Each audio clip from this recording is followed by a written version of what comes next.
Sa aming paglilibot para maghanap ng pamilyang matutulungan, natagpuan namin ang barong-barong na ito na isang pamilyang nagsisiksikan dito.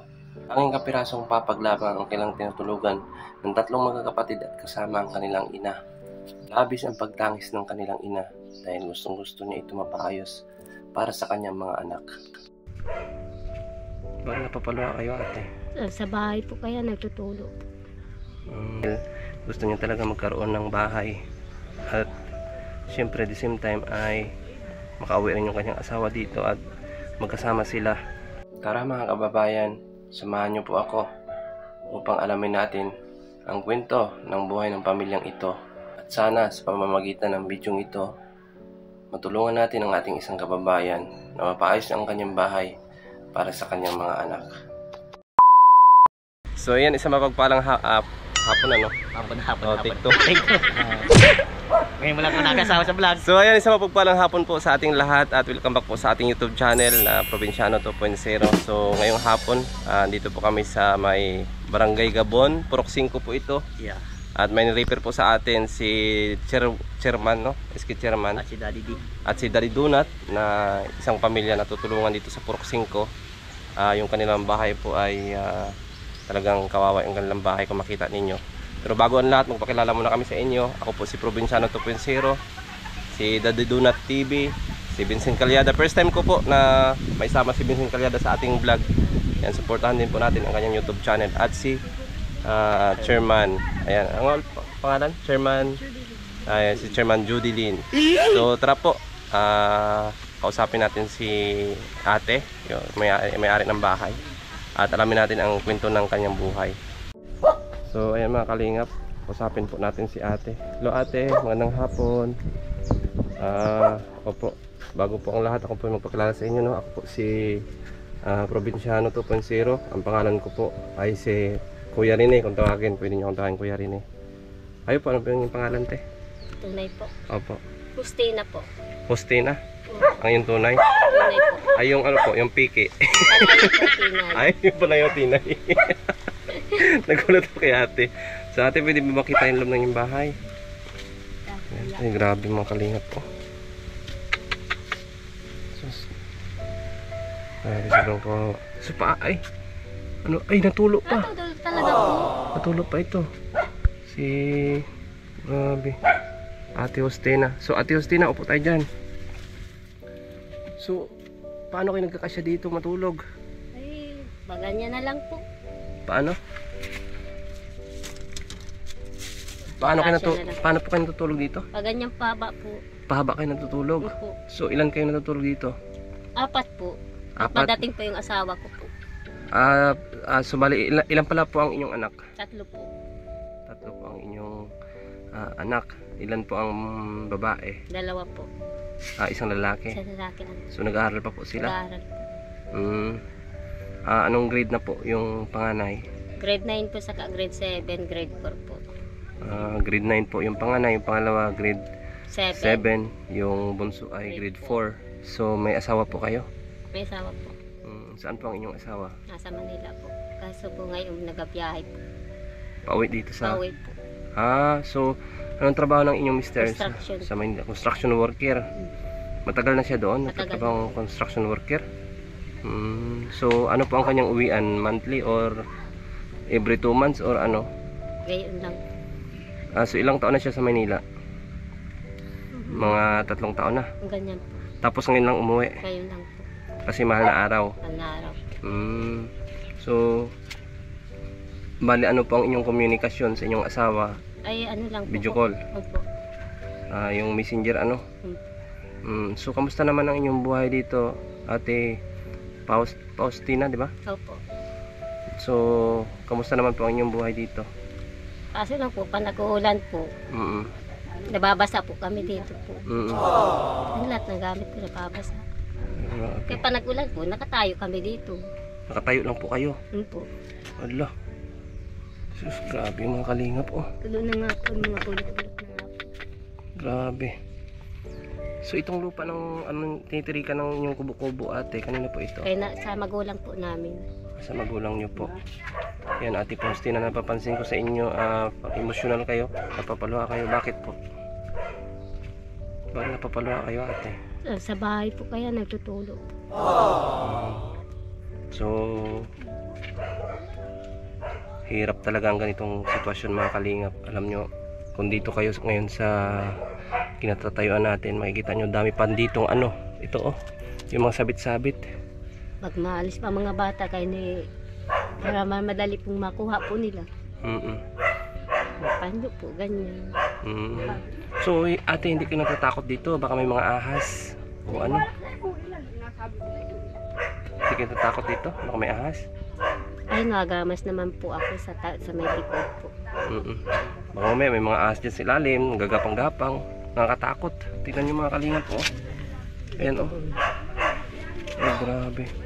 Pag naulan po dito ay baha po dito, kaya po. Ah, bumabaha pa dito? Bumabaha po. Pag naulan lang po. Ay, grabe. Nakakaawa ang Baba po dito doon, mataas po sa ginawa ko po ng bahay po doon. Kakaawa ang sitwasyon nila, Ate Faustina. Grabe. So ate, yung inyong asawa, nagpapadala din ba siya sa Papadala inyo po. weekly? Opo. Sa So, mga bata po. Sa mga bata? Kasi naman po ang kanya pinapadala sa inyo. So tawag niyan ang inyong pangailangan, yung mga ulam ninyo, yung mga bigas, okay naman. Okay Hindi naman kayo nagugutom. Ang problema nyo lang talaga ay ang inyong itong tulugan. Tulugan talaga po. Opo, at balita ko ate, ano? Tingnan nyo, wala nga kayo dito, pero balita ko, may pinapatira pa kayo ditong isang binata nag-aaral, classmate ang inyong anak, tama? Opo. Ay, grabe. Ganun po kabait si ate, no? So, alam po ng inyong asawa yan, Ay po. na may nakatira ditong classmate ng inyong anak. Ay, grabe. So, ang inyong mga magulang, ate, may magulang pa kayo? Wala na po, lubos na po. Uli lang lubos na kayo lahat. Ang inyong mga kapatid, Ano yung kapatid ko po dyan? ay ito yung nasa palibot, Opo. mga kapatid nyo. So bali ito lang ang Ano problema pag nag-uulan kaya talagang kailangan ng pag ano, no? mm, Ay, grabe. Pero ayan ate, pwede po tayo manawagan dito. Ayan, malay mo ito na po ang susi ng o yung daan para magkaroon kayo ng sarili niyong bahay, mapaayos ang inyong bahay. Pwede po kayo manawagan dito sa ating mga mahal na viewers, mahal na sponsors, na kahit magkano lang po yan, may ipon din po yan sa may mga bubuting puso. Ayan ate, manawagan kayo. mananawagan pa ako po dahil po ay ang hirap po ng buhay po. Gusto ko po maayos po yung bahay ko po, mabilhan po ng bubong po. Talagang natulo ito mga Natulog kalingap. talaga po. Grabe. At ayan ate, paunang tulong magbibigay pa ako sa inyo para may pangbili-bili po kayo dito.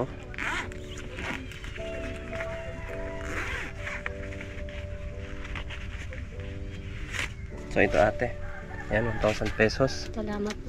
Ayan, sana ay maging masaya kayo dyan. Malit man yan na halaga, pero galing po yan sa ating mga mahal na sponsor, ano? Bigay niyan.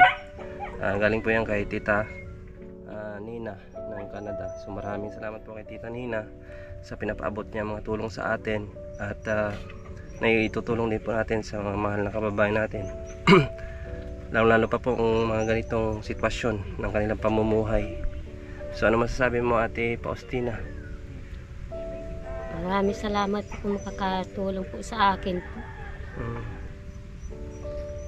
Ayan, thank you po. Salamat po. Opo. So ayan mga kalingap, no, nakikita nyo naman siguro ang sitwasyon ng kanilang buhay. Grabe, sobrang hirap talaga. Ako po yung nananawagan sa inyo na kahit magkano man po yan, pwede po kayo mag-pledge sa atin. Ayan, meron tayong Gcash dyan sa baba, at meron din po tayong information dyan, messenger, no? Pwede po kayo mag-PM sa akin. Kahit magkano lang po, may ipon din po yan para po mapatayo natin ng bahay ni ate. Ayan, maparepair ito kasi nakakatakot talaga ang bahay ni ate dito, lalo pa dyan sa baba. Baka may mga ahas dyan, malapit pa naman kayo sa palayan.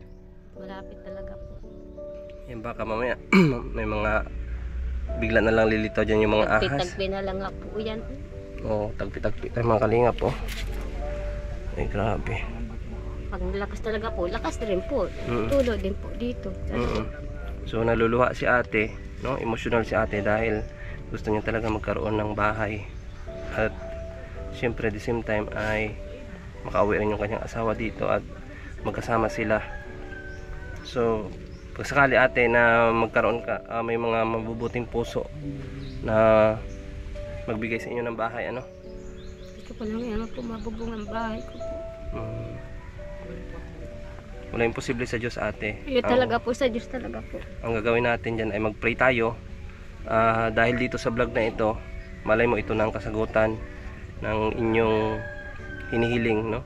Na magkaroon, ito ang tulay, na magkaroon kayo ng magkaroon ng bubong ang inyong bahay at mabigyan kayo ng panibagong buhay. So ayan, kaya po na-emotional si ate. Saan pa rin yung mga anak nyo, te? Nandiyan po sa labas po. Kumain na ba kayo? Siya na po. Anong ulam ninyo? Sardinas po. Ay, grabe, sardinas. Ayan. Ang importante, ate Faustina, ay patuloy lang tayo Ay sa talaga po. pagpapanalangin. Huwag tayong sumuko, huwag tayong mawalan ng pag-asa. Humingi tayo ng tulong lagi sa ating mahal na Diyos. Kasi siya lang ang... Talaga po. Naniniwala ka ba may Diyos? Opo. Ayan. Kasi pag naniniwala tayo may Diyos, walang imposible sa Kanya. Ay talaga po. Opo. Pwede ka makatulong sa kakapit-bahay. Opo. Ganyan nga ni kaklase po ng anak ko po. Ayan, tinulungan niya mga kalingap, Tulungan ko po kinupkop ang siya. kaklase ng anak ko. Walang wala na nga sila dito. Yan, wala nang space, pero kinupkop pa niya yung kaklase ng kanyang anak kasi nga may problema din sa magulang. So grabe ang puso ni ate, napakabusilak. Swerte po yung ganyan. Pagpatuloy nyo yan ate, at malayo pang inyong, malay mo may reward yan sa ating mahal na Panginoon, ano? Ay talaga po. Yung sabi po ng matatanda po. Kasi kung matulungin ka sa ating kapwa, mas lalong pinagpapala. Ang pinapala ng Panginoon. Ayan, kahit sabihin natin na wag naman yung isusubo mo na ibibigay mo pa, pero unahin mo yung pamilya siyempre. Kaya napapasalamat tayo kay Ate Faustina, at andyan pa rin siya nagbibigay ng tulong sa mga walang-wala din, ano? So may message ka pa Ate Faustina? Wala na po. Yun lang talaga po ang bahay ko talaga po. Bahay mo lang talaga mapaayos, ano? Ang bahay ko. Ay, grabe. Sige. So ayan mga kalingap, kung makikita nyo po yung bahay ni ate, ako hindi po ako makapasok dito kasi ayun, pagpapasok ako dito, ayan, mauntog na tayo. Wala na.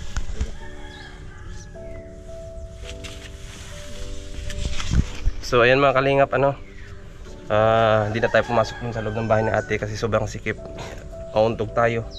At dito sa likod nila, dito po ang kanilang palikuran, yung CR, at ito po yung kanilang barong-barong. Ayan. So maraming salamat po sa inyong lahat. Ayan, sa mga nais pong magbigay ng tulong, nais pong magpaabot ng kaunting tulong, ano, sa pamilyang ito, kila Ate Faustina. Pwede nyo po akong kontakin sa aking messenger, o pwede rin po kayo mag-send sa ating Gcash kahit any amount po. Ayan,